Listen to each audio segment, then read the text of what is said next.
Once upon a time, in a quiet little cottage by the edge of a green forest, there lived a kind and gentle mother goat with her 7 adorable little kids. They were happy, playful, and loved their mother more than anything in the world. One bright morning, as golden sunlight streamed through the windows, Mother Goat gathered her children and said softly, "My dear ones, I'm going into the forest to bring food for us. Be careful while I'm away, and remember, don't open the door for anyone except me. There's a big bad wolf nearby, and he would love to eat you." The 7 little kids nodded seriously and promised to stay safe. Time passed peacefully, until suddenly, there came a knock at the door. "Open the door, my dear kids. It's your mother," called a rough, deep voice. But the clever little goats listened carefully and replied, "No, you're not our mother. Her voice is sweet and gentle, but yours is rough and harsh. You are the wolf." The wolf growled in frustration and ran away, angry that his trick had failed. But this wolf was cunning. He thought for a moment, then ate a piece of chalk to make his voice sound softer and sweeter. He returned to the cottage and knocked again. "Open up, my dear ones, your mother has come home," he said in his best gentle voice. But the smart little goats looked through the window and said, "Show us your paws." The wolf held up his black paws. "You're not our mother," they cried. "Our mother's paws are white." Furious once again, the wolf stormed off into the forest.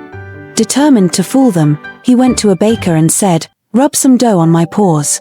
Then he went to a miller and demanded, "Cover my paws with white flour." Now his paws looked perfectly white, just like Mother Goat's. Satisfied, the wolf returned to the cottage and knocked once more. "Open the door, my dear children," he said sweetly. "Your mother has returned with goodies from the forest." The kids peeked through the window and saw soft white paws.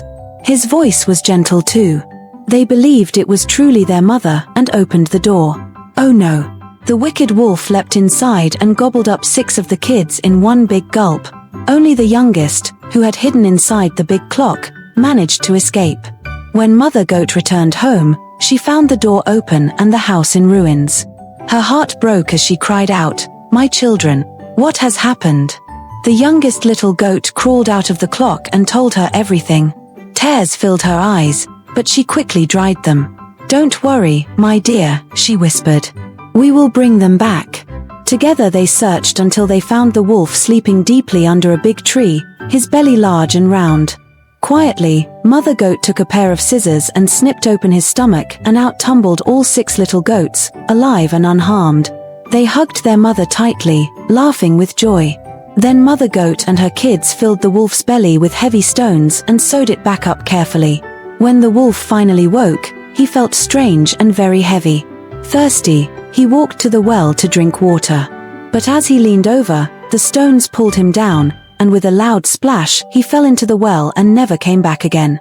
The forest grew peaceful once more. Mother Goat and her 7 little kids danced with happiness around the well, safe, smiling, and together again. And so, the story reminds us all, always listen to your mother, and never open the door to strangers.